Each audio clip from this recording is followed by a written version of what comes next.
Welcome to the Next Generation Chevrolet Corvette reveal, live from Tustin, California. My name is Leah Say, and it is an honor to be with Corvette and supercar fans across the globe to witness the much-anticipated reveal of the first ever mid-engine Corvette. And when I say globally, we are currently live streaming from all 7 continents, which I think is pretty cool. Now, for those of you that are active on social media, maybe you like to use Twitter like I do, please join the conversation on Twitter using #Corvette, or you can tag us at Chevrolet. Earlier today, I was walking around and had the chance to speak with some folks, and I learned some really cool facts about this venue that I wanted to share with you all. I'm currently at hangar number 2 at the former Marine Air Force Station, and I learned that it is one of the largest standing wooden structures in the world, measuring, get ready for it, more than 3 football fields long. Y'all, this place is massive. Now, the hangar was built in 1942, and it served as an operations base during World War II and the Vietnam War. It was an air facility during the Korean War, and it was the country's first air facility developed solely for helicopter operations. So as a daughter of an Air Force veteran, someone that grew up hanging out, going to hangars, this opportunity and this venue right now is so cool. I completely geeked out when I saw it. Well, soon you will see the 2020 Chevrolet Corvette Stingray and all of its glory. And I can personally say, for the last few weeks, I've had the opportunity to see the vehicle in person, and it is absolutely breathtaking. During the show tonight, you're going to have the opportunity to hear from Chevrolet leadership, engineering, and some special guests about the highlights and background of this first ever mid-engine Corvette. Now, folks, we are just moments away from kicking things off and getting things started. But before we do, earlier today, I had the opportunity to speak to some Corvette owners and some special guests about tonight's event. Now, honestly, one of my favorite things about Corvette is that no matter who you talk to and where they're from, everyone seems to share some special memory or story about the Corvette, and I want to share some of those stories with you. So first, let's take a look at an interview I did today with the Corvette's product manager, Harlan Charles. Let's take a look.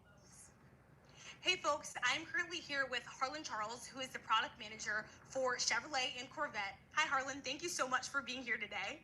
Well, it's great to be here, and what we're doing, we're revealing the 2020 Corvette, which has a new mid-engine architecture, 8th generation Corvette. First time it's going to be shown, and it's really exciting. It's been a long process to get here as the product manager for Corvette, and this is really the culmination of a lot of years of work to see this come out today. Absolutely. Now, for those folks that might not know you at home, can you tell us a little bit more about yourself and the work that you've done on the team? Yeah, so I'm the Corvette product manager for Chevrolet, and involved in the strategic part of this car from the beginning, and bringing this new architecture to the Corvette. And what we really want to do is give our customers their dream car. We want to take everything they love about the Corvette today, but add to it mid-engine, exotic car performance, attributes, fun to drive, appearance, all that, and really create the ultimate dream sports car. Absolutely. Now, when thinking about customer feedback, was there any time where you and your team were able to really implement customer feedback into the development of this vehicle? Oh yes, the thing about Corvette, you don't have to go out and ask a lot of opinions. It's a fan-based car, and we get a lot of customer feedback on the forums, going to races, going to the Corvette Museum and club events. They come to us, and we really feel like we put together the car of their dreams, and we're very excited about it. Yeah, absolutely. That's incredible. Now, final question I have for you. I had the chance to do some digging, and I learned that you are a road tripper and that you've been to 49 states and 10 provinces in Corvettes. What has been your favorite road trip in a Corvette? Well, like you said, the Corvette road trip is a great car for it, and we're making sure the new car is capable of that too. And my favorite trip had to be probably the trip to Alaska on the Alaska Highway to show what a Corvette can really do. Yeah, absolutely. Thank you so much for your time, Harlan. I appreciate it. Thank you, and I hope everybody enjoys tonight. Thank you. Well, honestly, I just love talking to Harlan Charles. No matter when I seem to talk to him, he always provides some unique facts about the Corvette. You know, when I was talking to him earlier today, he let me know that he has been working on Corvette since the 5th generation of the vehicle. So Harlan has really been able to see Corvette from the 5th generation all the way up to the 8th generation currently in the mid-engine. And so he has just a wealth of knowledge, not only about Chevrolet as a brand, but also about the Corvette. Now, earlier today, I also had the opportunity to speak with 2 members from the Chevrolet team that are newer to the team, one from design, one from engineering, and they also had some great perspective about the Corvette. I want to share those interviews with you. Let's take a look. Hi, folks. I am currently here with two Chevrolet team members, Devin and Brett. And hi, both of you. Thank you so much for being here today. Now, Devin, can you talk to us a little bit about what you do and what your role on the team is? Sure. So I'm the program quality manager, and I see my position as being two-pronged. First, I am the voice of the customer, so I want to make sure that when we're going through our design phases, that we're keeping our customers in mind. And secondly, I also make sure that all the other facets of the business, manufacturing, finance, marketing, are on time as we go through our vehicle process. Absolutely, that's incredible. And Brett, can you talk to me a little bit about what you do? Yes, I'm the color and trim design manager for our performance vehicles in Chevrolet. I focus on creating stories through color and bringing emotional value that ties to the heritage and also to the ultimate performance of the vehicle. Yeah, absolutely. And I'm assuming that that's really important for what customers are going to get at the end of the day. Now, when thinking about your work every day, can you talk to me about what inspires you most? Maybe you're in the studio, you need a little inspiration, get pumped up. What inspires you when working on vehicles like the Corvette? Honestly, the Corvette's very lucky because we're lucky to have it because it's such a functional driven piece. It really drives all the emotion that comes out of the vehicle. We just try to capture and harness that. A lot of times what we're looking for is finding the best way to create and color that and bring it to life. What I try to think of it as a holistic piece, treat it like it's almost like an athlete and bring out every piece so you see it all together. So as it comes from the ground up and comes from the track, you bring it all the way through the interior and the exterior. Yeah, absolutely. Thank you for sharing that. And Devin, I know we talked a little bit earlier, and you are somewhat newer to the team. Can you tell me what it has been like to work on a vehicle that's as iconic as the 2020 Chevrolet Corvette Stingray? Amazing. I mean, there's no other word that describes it but just that. I've worked with GM for 19 years, and this is probably the most exciting program I've ever worked on. Being that I am the voice of the customer and we get to travel and talk to our customers firsthand, there's nothing like seeing their enthusiasm and the love for our product. Yeah, absolutely. Thank you both for being here.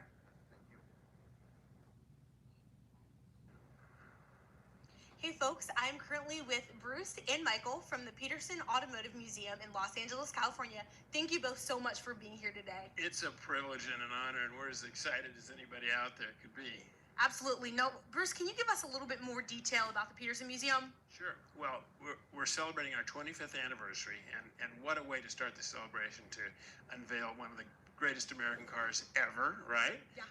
And that will be on the 27th and 28th. So the Peterson Automotive Museum has been voted the top museum in the world, and it's spectacular. We cover the gamut from, antique cars to current race cars. So it's got something for everybody. We currently have an exhibit of movie cars, dream cars from Star Wars, from Mad Max to Corvette race cars. The first Corvette to run Le Mans and one of the last Corvettes to win Le Mans. So we're big Corvette fans, I can tell you, top to bottom. Yeah, and how do you acquire all the vehicles that you have in the museum?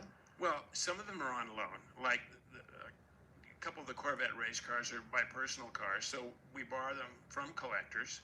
And then some of them we actually own at the museum, and some of them have been donated. So we're looking for Corvette donations. That's another our way. And we have about over 300 cars at the museum. So it's quite an array, something for everybody. Something for everyone, which is absolutely incredible. Now, Michael, what is it about the Corvette that inspires so much passion and loyalty in people? I think it's an icon. It was created at a time when freedom was so important, and the car represents speed and fun and really affordability. I mean, if you look at how that car stacks up against everything from its European competitors, it just blows them right out of the water. Yeah, absolutely. And I love that you've touched on what's important to customers. So when thinking about owners, what does the new mid-engine Corvette mean to owners, maybe like you all or folks across the world? I think it means competition. I mean, that's what Corvette's about, right? I mean, it kind of brings up the bar of everybody else. And, that car, the prototype was from '76 for the mid-engine Corvette. And now that it's come back, it's been a long time in the making. Everybody's really excited to see it, including us to have it on display. Yeah. Yeah. Now, I heard that you all have an event at the end of the month. Can you talk to me a little bit more about that event? Absolutely. Yeah, so we're celebrating Zora Duntov, the grandfather of the Corvette, on the 27th and 28th of July. And on the 28th, we're doing a rally with one of our Corvettes in the collection to the Peterson. And then that's the public day. So anybody who can actually buy a ticket to the museum and come see that car, the C8, yeah. Well, thank you all again so much for being here tonight, and best wishes for your event at the end of the month. Thank you. Very exciting. Very exciting. Thank you. As you can see, tonight is truly about honoring the legacy of Corvette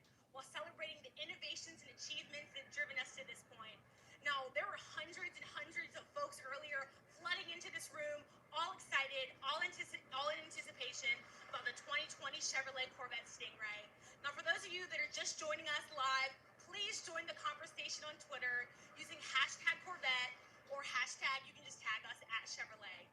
Now, folks, we're just moments away from kicking things off, so it seems like we are ready to get things started. So without further ado, folks, let's go.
Please welcome former NASA astronauts, Dr. Mae Jemison and Captain Scott Kelly.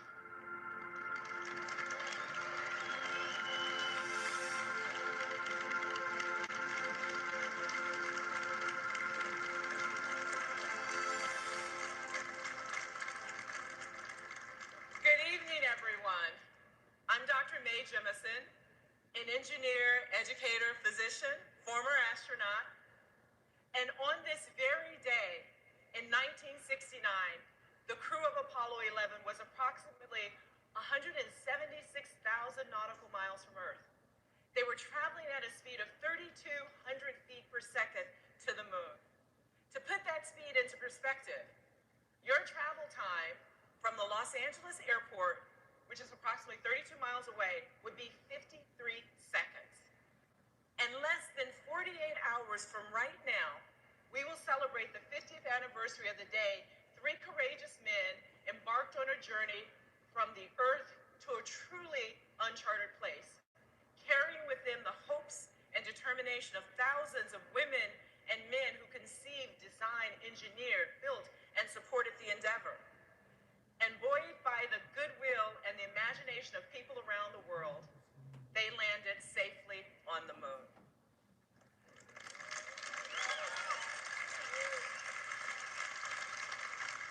This successful mission forced millions of people to redefine the idea of what was possible. But you see, as a young girl growing up on the south side of Chicago, I knew chapter and verse of the Gemini and the Apollo missions, the engineering sequence to get humans to the moon. I was excited about space, science, and exploration. I like dinosaurs too, right? Space and dinosaurs. But my 7th grade teacher told me to consider becoming an aerospace engineer because they're the ones who build spaceships. You know, popular television shows like The Jetsons, Lost in Space, and of course my favorite, Star Trek, they started people to thinking about space. And in a way, real-life space exploration fueled science fiction, and science fiction fueled real-life space. I'm Scott Kelly, retired U.S. Navy captain and former NASA astronaut.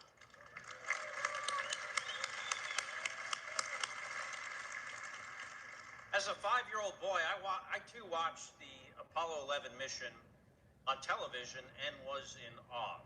It's one of my earliest and most vivid memories.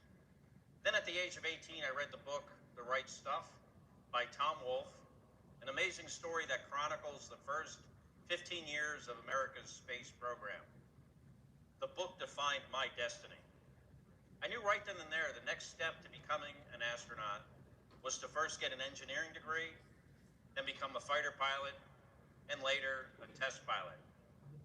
Eventually piloting and then commanding the U.S. Space Shuttle, twice launching on a Russian Soyuz spacecraft, and living on the International Space Station for nearly a year, where for me, truly, dreams come true.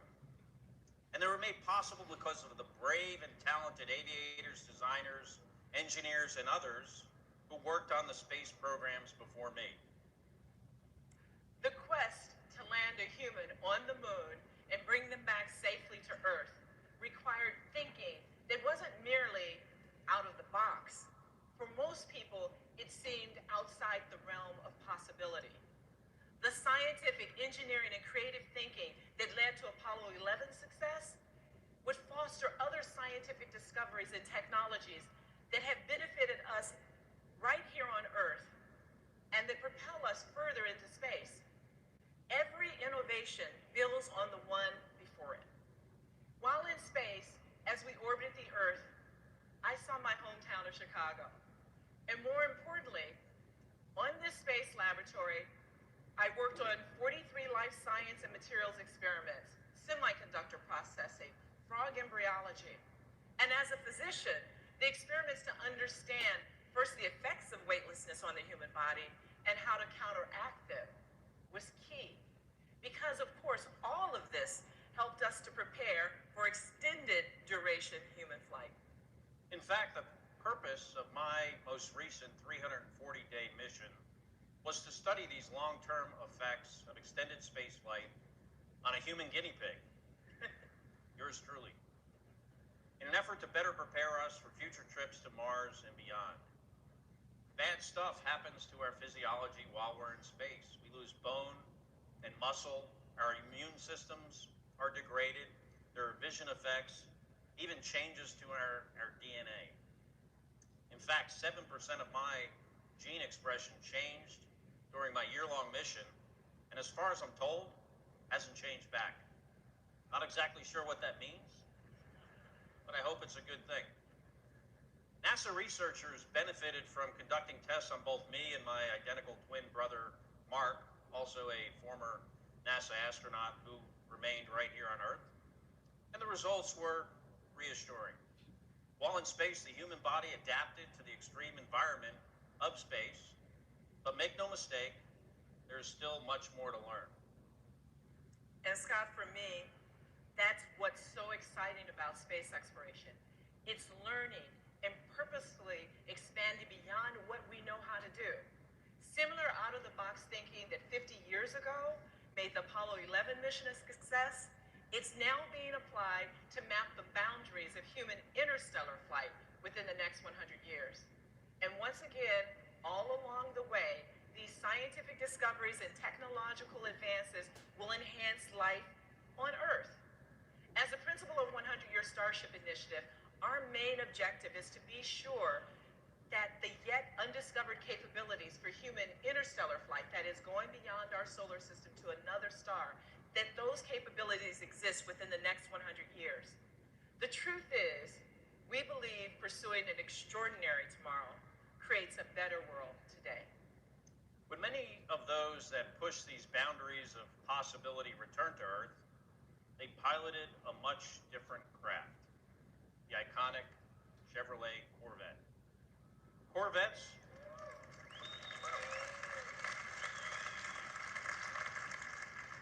and astronauts have long been linked. Pilots like high performance, precise, and safe modes of transportation.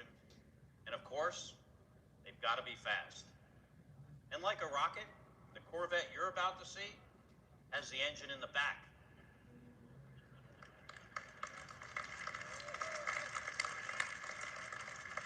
Like many people here and watching around the world, I'm a huge fan, having owned two different generations of the Corvette myself. And tonight we're here to celebrate an important milestone in U.S. and automotive history.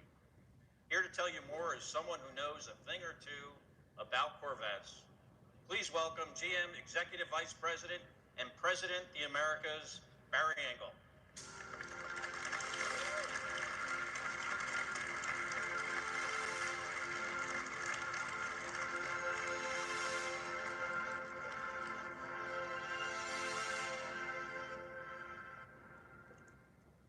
So Captain Kelly and Dr. Jemison, thank you. Thank you for being here with us tonight.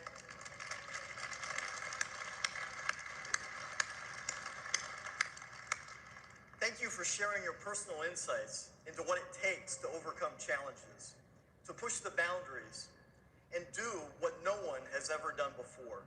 It's really a true honor to hear your stories. You know, as Captain Kelly said, astronauts and Corvettes have been linked since the very beginning of the space program, when Alan Shepard reported for training in April of 1959, driving his 1957 Corvette. Shepard would go on to own at least 10 Corvettes in his lifetime. Several of the other adventurous and dedicated young men who trained with him to become America's first astronauts also shared his enthusiasm for sports cars. Shortly after Shepard became the first American in space, General Motors executive Ed Cole presented the astronaut with a new white 1962 Corvette. The car had been outfitted by GM designers with a customized space-age interior. This early Corvette astronaut connection, which began with Shepard, might have faded in the years that followed, if not for Florida Chevrolet dealer Jim Rathman. Rathman was a race car driver who, after winning the 1960 Indianapolis 500, opened a Chevrolet Cadillac dealership in Melbourne, Florida, near the Space Center. He negotiated a special program with GM to get astronauts into Chevrolet cars. Many of the Mercury and Apollo astronauts took Rathman up on his Corvette offer. Two-lane blacktop duels fought between Shepard and astronaut Virgil Gus Grissom in their big block-powered Corvettes would truly become the stuff of legend. In his quest for a competitive edge, Grissom had his last Corvette, a 1967 convertible, specially geared and modified for accepting extra-wide rear racing tires. When Apollo 12 astronauts Dick Gordon, Charles Conrad, and Alan Bean ordered new 1969 Corvettes, they asked that the identically equipped 427 Stingray coupes be custom finished in a special black-accented Riverside Gold color scheme that was designed by Bean himself.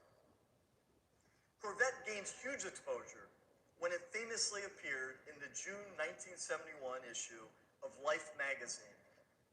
Apollo 15 lunar mission crew members Jim Irwin, Al Worden, and Dave Scott had been photographed with their Corvettes in a training version of the first lunar rover vehicle, or moon buggy, which they would deliver to the moon.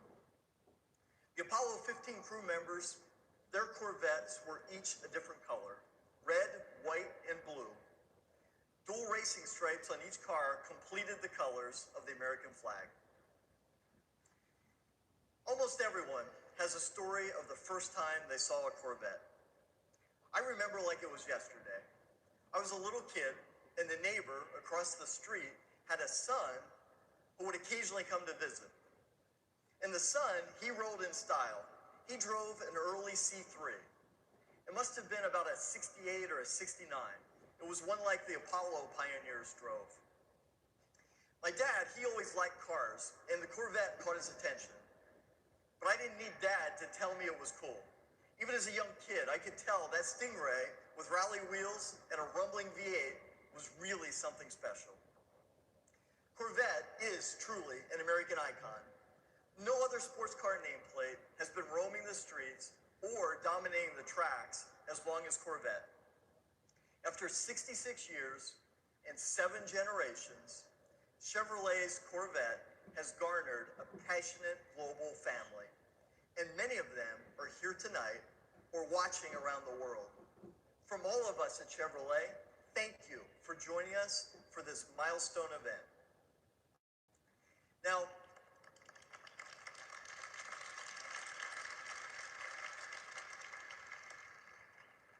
I could literally spend the entire show listing the thousands of Corvette's achievements. But first, there isn't enough time. And second, I'm sure I'd miss something that would cause a fantastic and passionate debate. It is this passion for Corvette that unites our fans and our customers. This same passion drives our designers, our engineers, our suppliers, and of course, the entire manufacturing team here in the U.S., specifically in Bowling Green, Kentucky, where we proudly build this great car.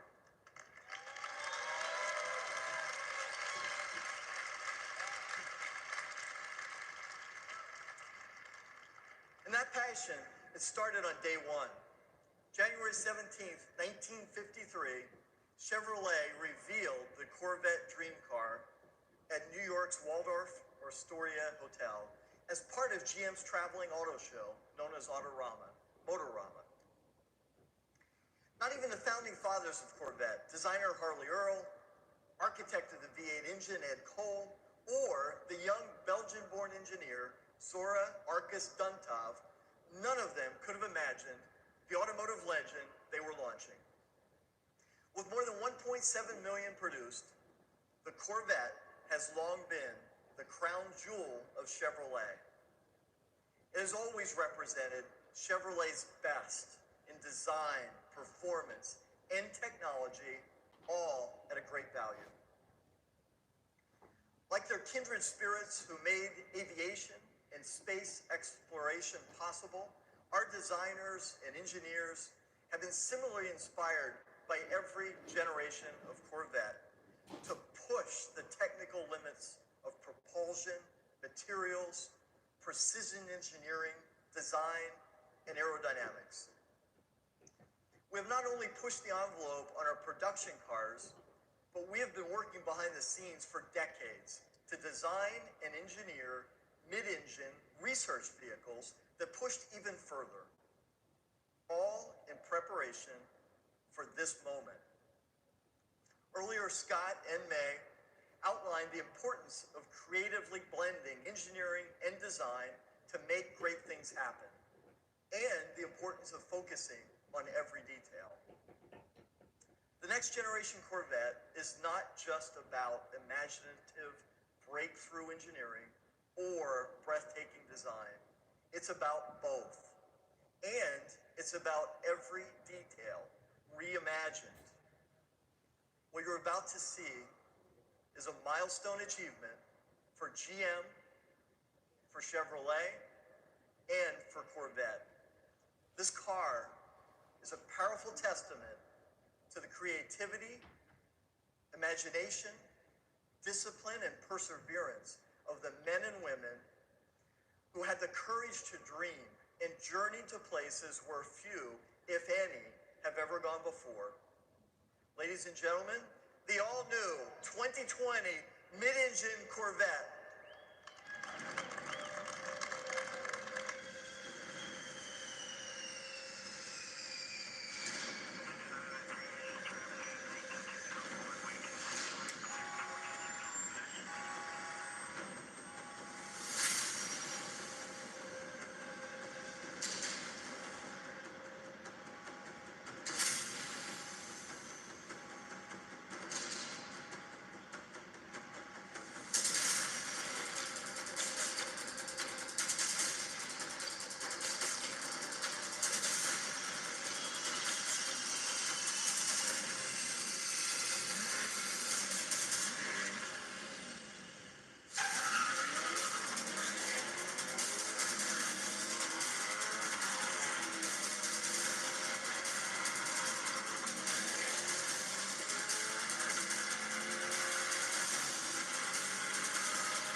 President of General Motors, Mark Royce.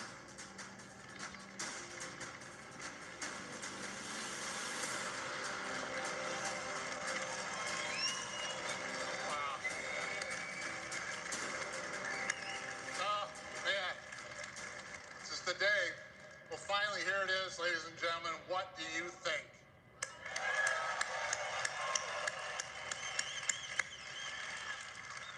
I think I speak for a lot of us here when I say it's hard to believe this is really actually happening.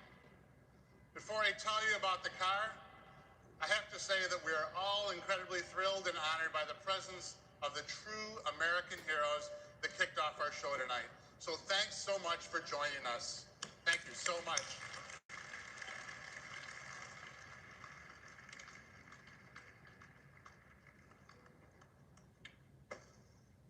I mean, I was a little kid, and watching these grainy images, I was completely blown away by the moon landing, and the lunar lander, and the man walking on the moon. And we were all thinking, this country is the best. I built an incredibly detailed model of the Apollo lunar module. When I was finished, it felt like the coolest thing I'd ever done. I built many other model rockets after that, like the kind you can launch right in your backyard, but that's a different story for a different day. Today, it is almost impossible to think that it's been 50 years this week since the Apollo 11 landing. 50 years.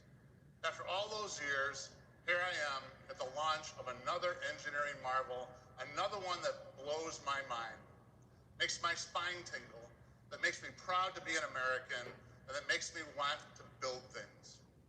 Appropriately, for a vehicle that's been an American icon since 1953, the new generation represents one giant leap for Corvette.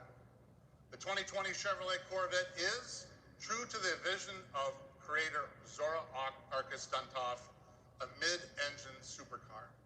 The C8 is everything Zora dreamed of, with technology he never could have imagined.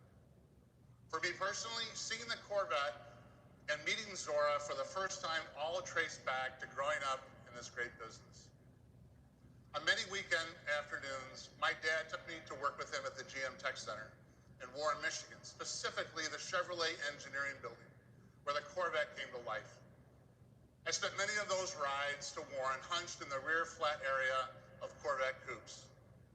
On the way home, they would take me by the GM Research Building lobby to see the Firebirds in the original silver Stingray. I just loved everything about it. And they used to have a swap meet in Warren down the road from the GM Tech Center where they'd sell Chevrolet heads and parts and all kinds of stuff.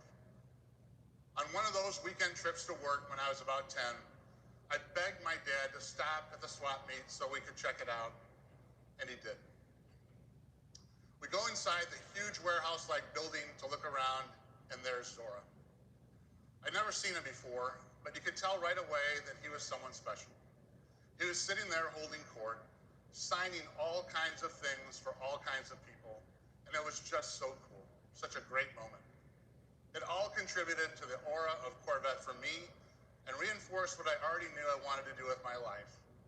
That's why it's so special and so exciting for me to be up here on this stage with this car.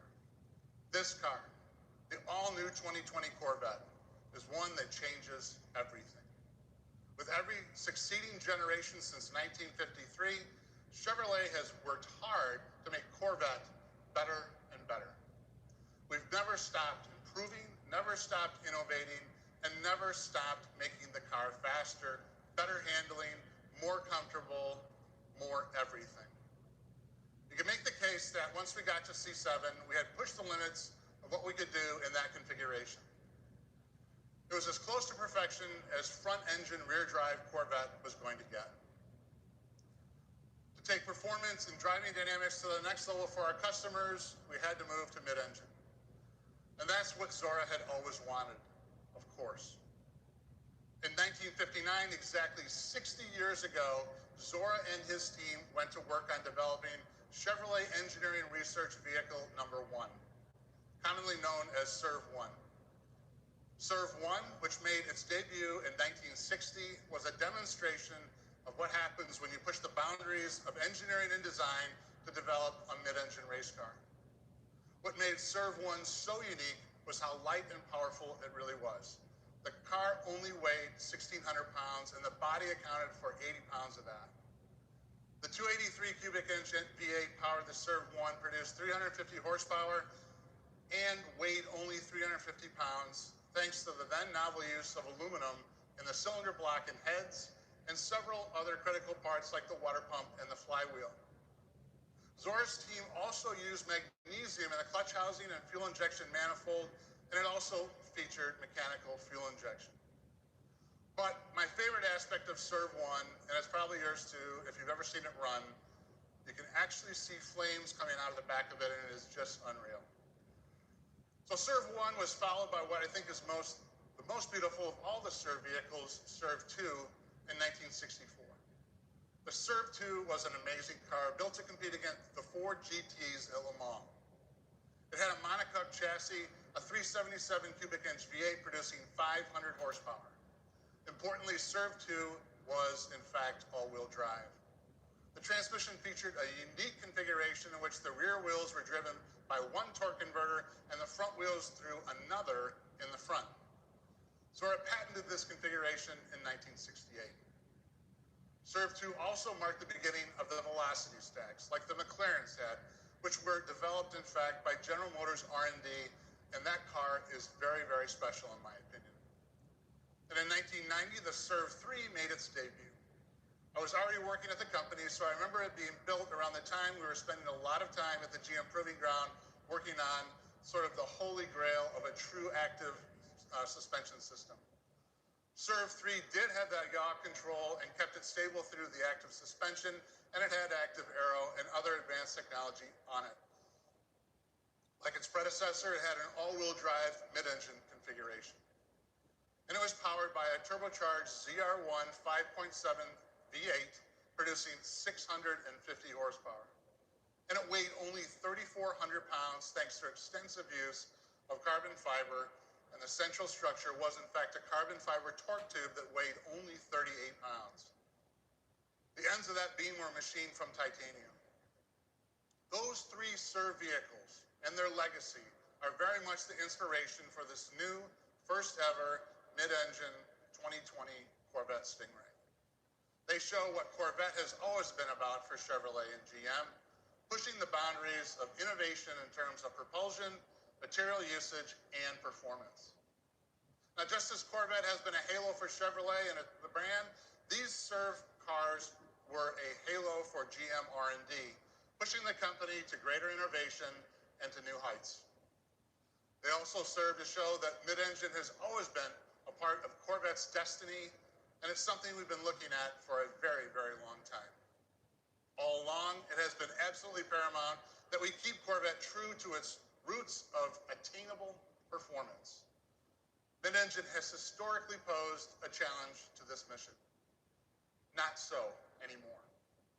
The time has come today, and we feel that both Corvette traditionalists and potential new customers will embrace the change in layout, especially once they see it and drive it. They'll think it's flat out the best Corvette they've ever driven, and that will be because it's the best Corvette anybody's driven. There are many reasons for that, even beyond the mid-engine layout, like the way it feels, the way it sounds, the way it looks, and the incredible attention to every detail on the car. And that's what we're going to dive into now with Phil and then Taj.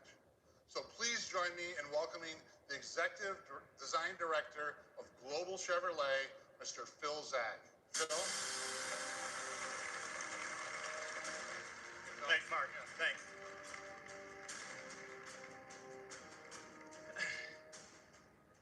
Thanks, Mark. At GM, every time we take on the task of designing a new Corvette, it must build on its storied history and push towards the future. The current 7th generation Corvette and each one before it had a strong and powerful presence. But the new mid-engine eclipses anything we've ever done before. This is not merely a new chapter in the Corvette legacy, this is an all-new book. But before I continue, I want to acknowledge the true design talent that really brought this mid-engine Corvette to life, as well as generations prior. John Cafaro, former Chevrolet Executive Director of Design. John, you in the audience? There you go.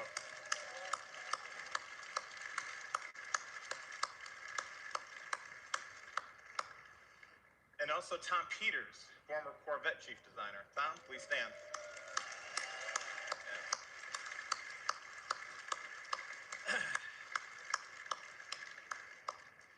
Now, both John and Tom have recently retired from GM, but they're here with us tonight to share this moment.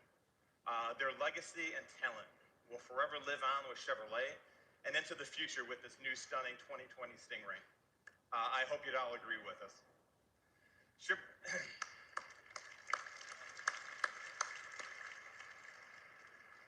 Now, Chevrolet has always been a symphony of performance, design, and engineering. But on this car, every element has been elevated to the next level of craftsmanship. The Stingray's exterior is a powerful, bold, futuristic design statement with exotic proportions, a wider stance, but still unmistakably Corvette. You can see the continued influence of aircraft design, lean and muscular with sculpted shapes, conveying a sense of motion even while standing still. With the new kept forward driving position and rear engine location, the proportions become the essence of a jet fighter for the road. There you go.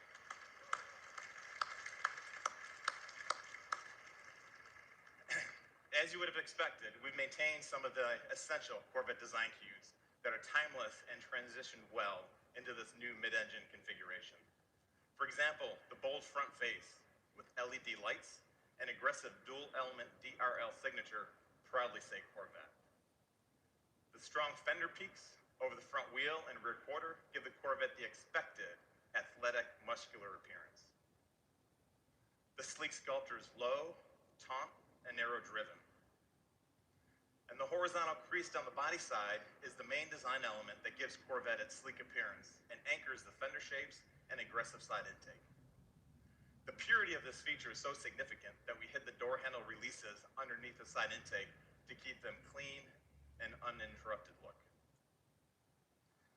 Now, as you move to the rear of the car, the dual element tail lamps are uniquely Corvette with an enhanced three-dimensional execution.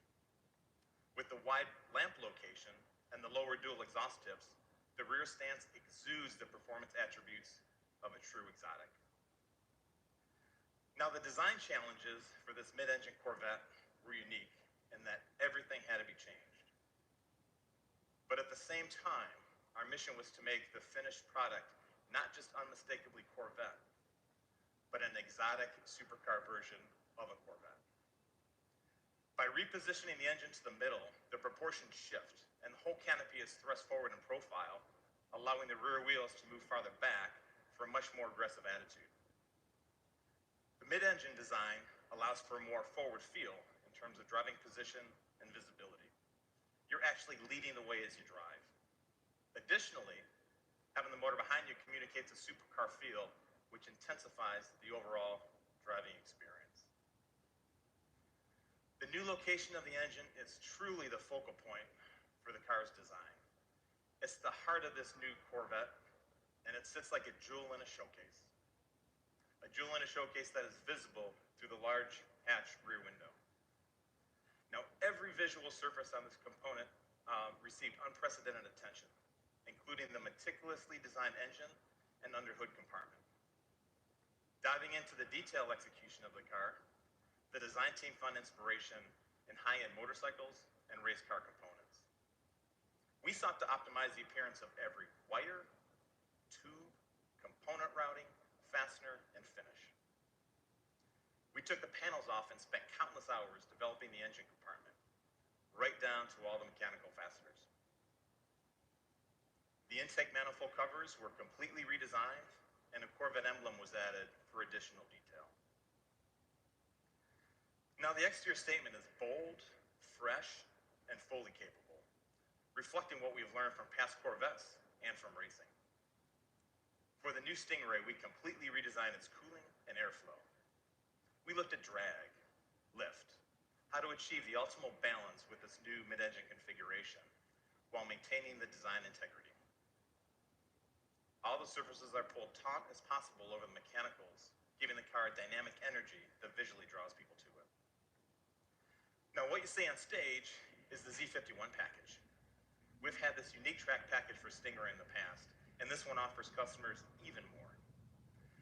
As you can see, it has an aggressive front splitter and an open air rear spoiler. Our designers worked hand in hand with the air engineers to give a whole new meaning to the term form follows function. Now, Taj will touch on this a little bit more in his presentation. Now, the mid-engine configuration not only enables a stunning exterior, but also improves interior accommodations. With the engine behind the driver, the cowl and the instrument panel are lower. The entire occupant package is moved forward 16.5 inches, improving visibility. The driver compartment is also larger than the previous generation, offering more space and an inch more seat travel. With this new mid-engine exotic exterior, we had to deliver an inspiring interior to match. The most important is the driver-centric cockpit, which features a new squared-off two-spoke steering wheel that leaves an unobstructed view of the 12-inch reconfigurable cluster display. The square steering wheel shape and low two-spoke configuration enable a full 9-3 hand grip position during hard cornering. The compressed shape also allows for better visibility and more legroom. In the cockpit, the controls are literally wrapped around you in all directions. It reflects a car that is all about catering to the driver's experience. You'll notice that the only knob on the audio system is the volume control, and that's because it's the most frequently used. Every other button had to earn its place. The single line of climate control buttons on the console are intuitively laid out and minimized. The instrument panel's wings extend from the driver's console and wrap around the IP, freeing up space. This same less is more philosophy has also been incorporated into the unique ultra-thin air vents. The look is simple and clean and helped us keep the instrument panel low for great forward visibility. Now, we will offer 3 seat options: a GT1, a GT2, and a competition sport for drivers seeking the right balance of comfort and style. We now offer 6 interior color themes, more than ever before, which also includes more personal choices on material selection and stitching. The interior stitching is also larger and more pronounced. It highlights the handcrafted quality and attention to detail. Even the seatbelts get an expanded and expressive color palette, an optional 6. We've also expanded the exterior color palette to 12, more than we've ever offered previously. Now, everything on the interior is authentic, and most parts are wrapped in leather or suede. The buttons are aluminum. Carbon fiber is used throughout for lightweight performance and visual appeal. Now, all of these details are what makes this 2020 mid-engine Stingray special. From the moment customers walk up to see the car, open the door, we want to surprise them and let them discover something they weren't expecting. We want them to say, this can only be a Corvette, but also say it feels like no Corvette ever. But none of this great design would be much without the performance, the packaging, and the total livability of this mid-engine sports car. All made possible by our incredible engineering team, led by Corvette Executive Chief Engineer, Taj Jukter. Thank you, Taj.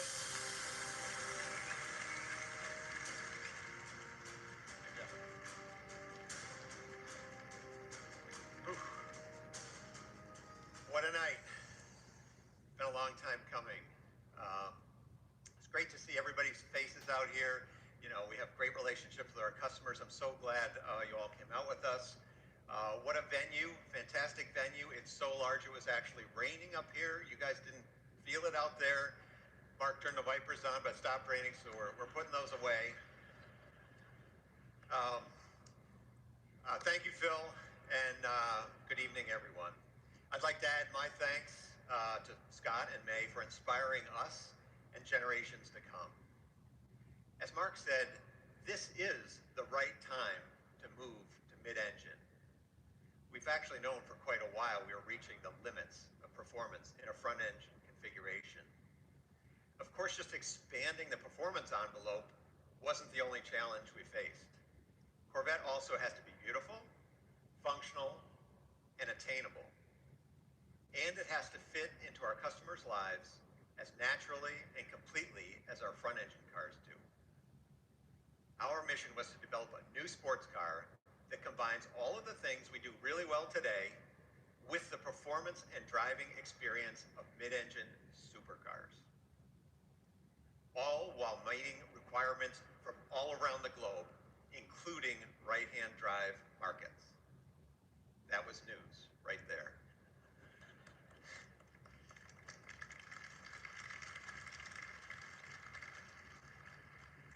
To do this, we had to develop the analytical tools and knowledge necessary to engineer world-class mid-engine cars on our very first attempt. State-of-the-art computer models and simulation let us synthesize and integrate new solutions for body structure, aerodynamics, thermal management, crashworthiness, and others. These images behind me depict some of the simulation work we've done.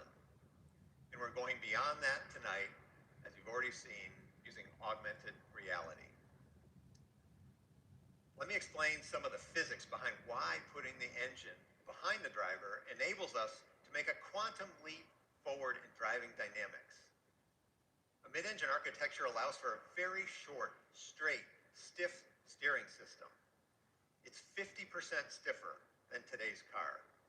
And that makes the driver's input to the chassis nearly instantaneous.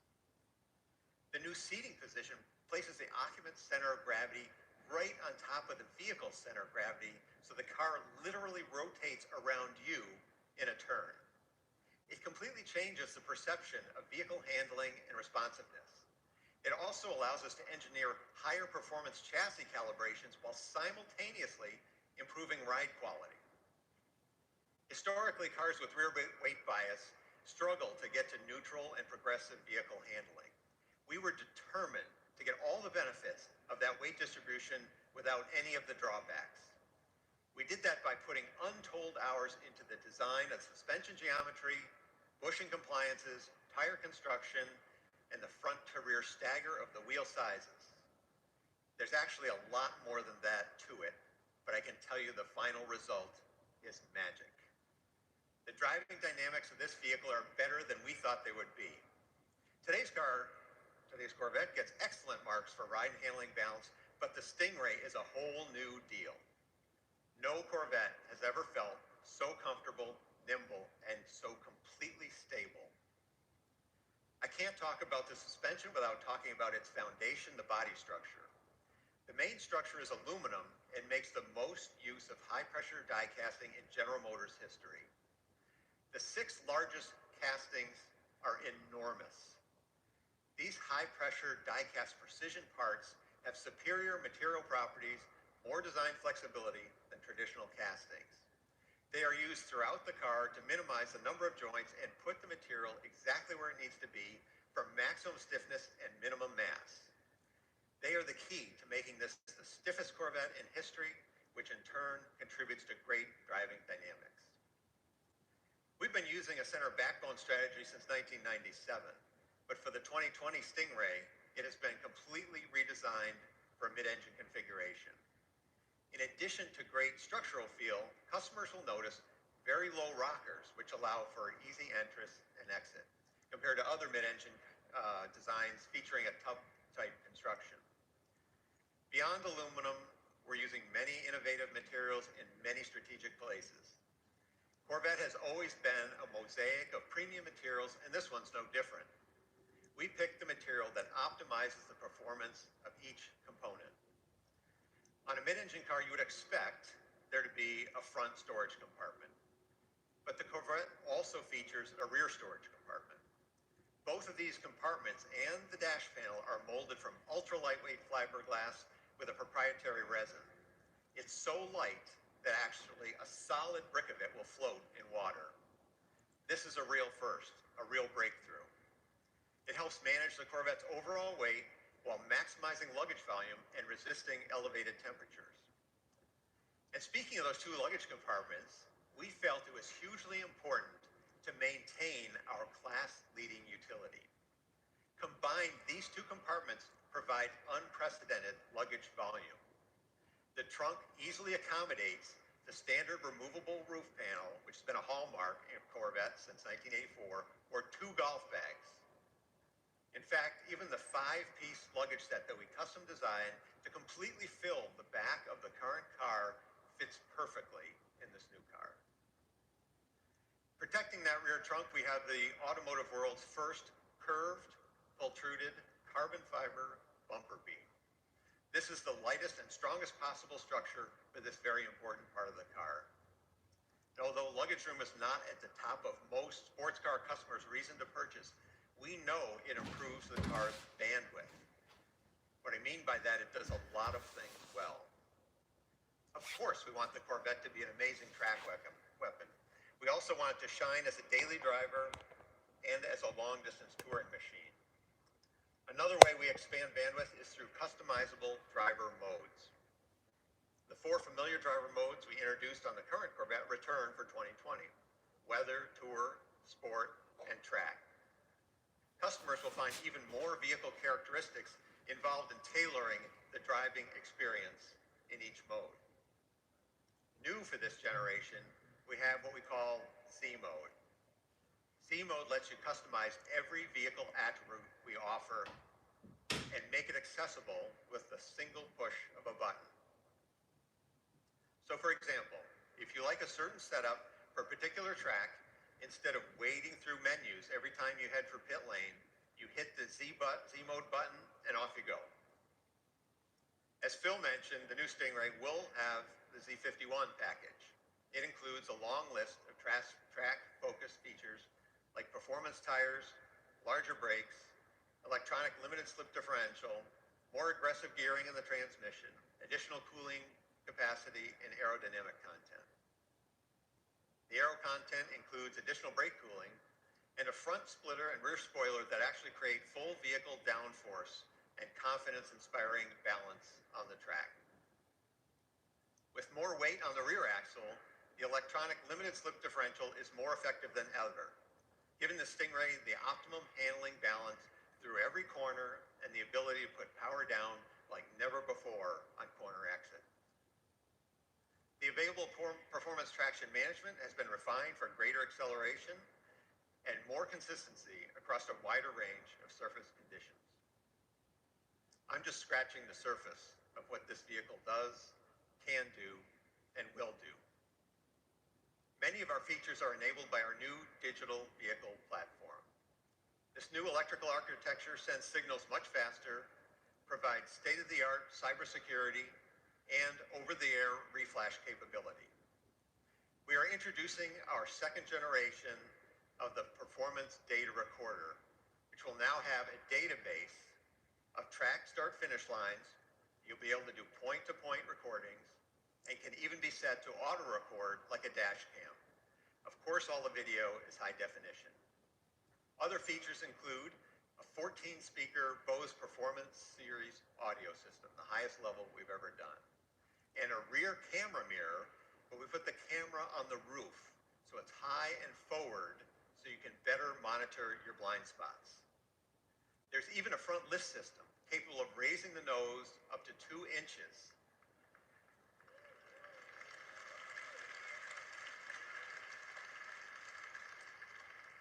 You guys know we talk to our customers. But that front lift system is actually GPS enabled. Every time you lift the nose, it will ask you, do you want this one memorized? And if it's one you use often, all you have to do is hit a single button, say yes. It will memorize that and up to 1,000 places.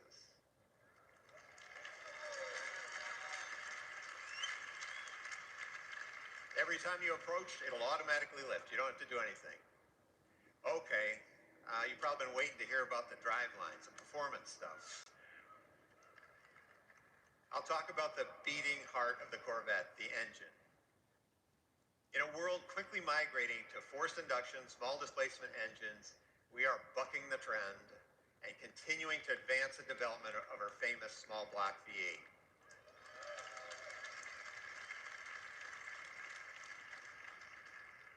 There's simply no substitute for the immediate responsiveness and the sound emanating from this technological masterpiece. We will be the only remaining naturally aspirated V8 in the segment. We are calling it the LT2, and its displacement remains 6.2 liters. But that's about all that is carryover about it. With the performance exhaust, it was recently SAE certified at 495 horsepower and 470 foot-pounds of torque, making this the most powerful Corvette Stingray ever.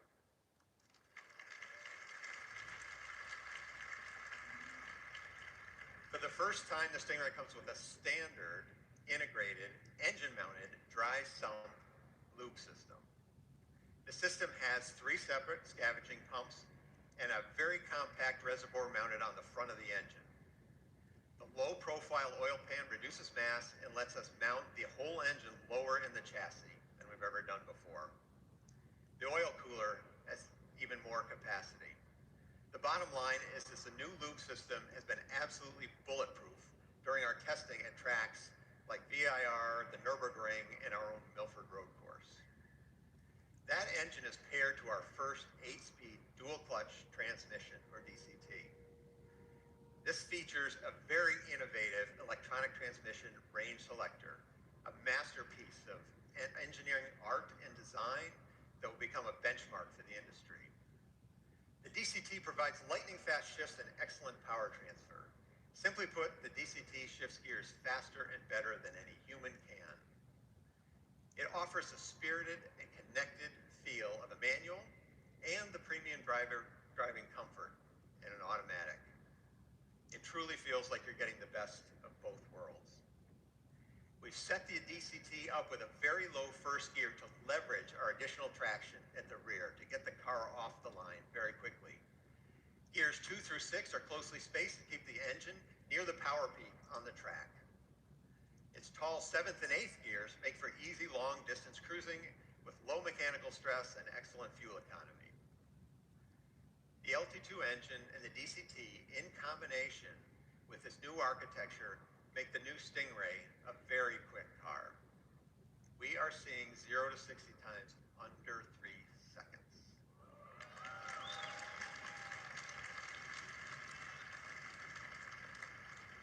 You heard that right. C51 Stingray under 3 seconds. That puts the Stingray in the company of some of the world's quickest cars, and in our own history, only beaten by our 755 horsepower ZR1. Now, I've talked about a lot of changes, but the truth is, we have not changed the essence of Corvette. Corvette is all about freedom and the call of the open road. It is a designed in America, built in America, road-going private jet with first-class seating for 2 that will take you places you never thought you would go. In short, the Corvette is an attainable dream car. That has been true for 66 years, and the 2020 Stingray makes that truer than ever. We're welcoming the cars back to the stage. Driving these cars are actually 2 of our team members, our development drivers. On my right, Alex McDonald. Thank you, Alex. And Michael Petrucci. And you'll see many, many, many of our Corvette team members here to talk to you at this event. They and the thousands of men and women at General Motors have spent countless hours delivering on this mission. And I personally want to thank them all. I'm so proud of this team.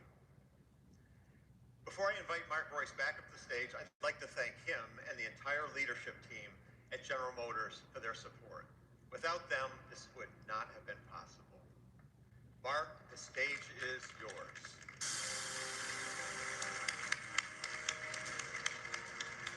Thank you, Ted. Great job. Thank you.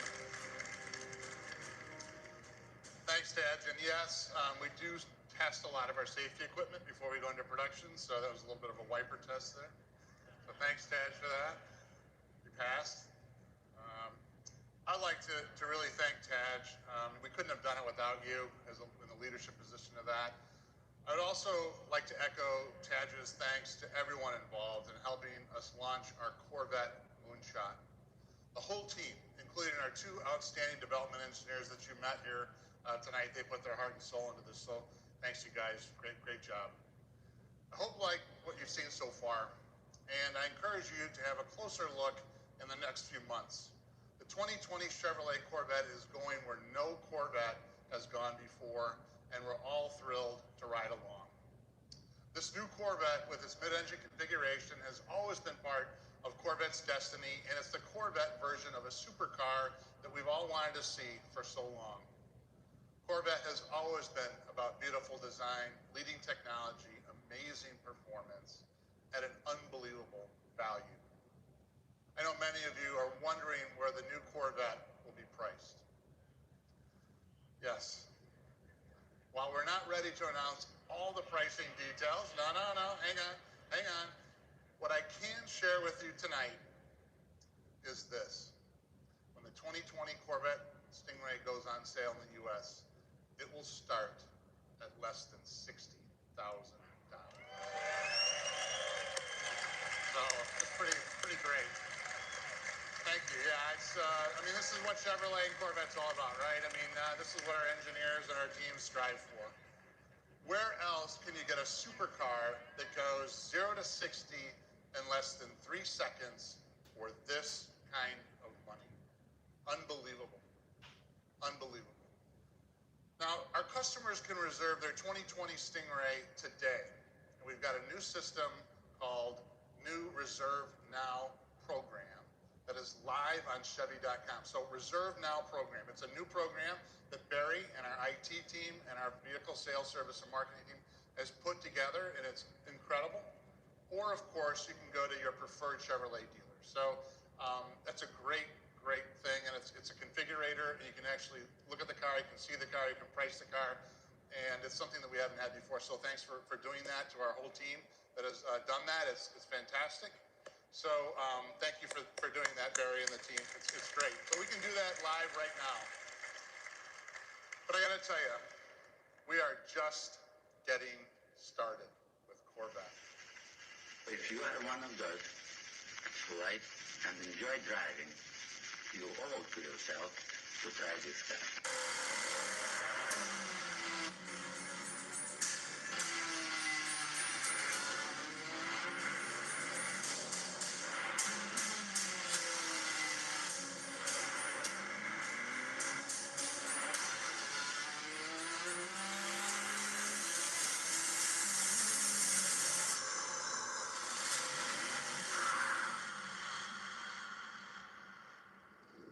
So a little bit of a preview of what's to come.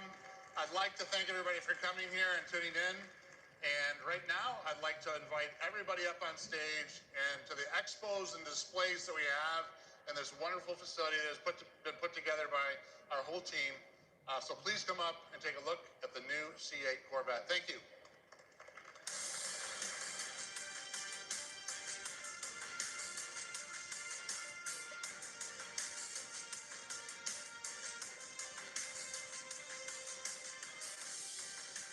Wow, what an absolutely incredible night it has truly been. Actually, I'm leaving tonight feeling more inspired than ever. Now, for more information about the 2020 Chevrolet Corvette Stingray, please visit Chevy.com/NextGenCorvette to design and reserve yours today. Now, I speak for all of us here at Chevrolet when I say thank you for coming along for the ride and making this evening an incredible one. And to supercar fans across the globe, good night.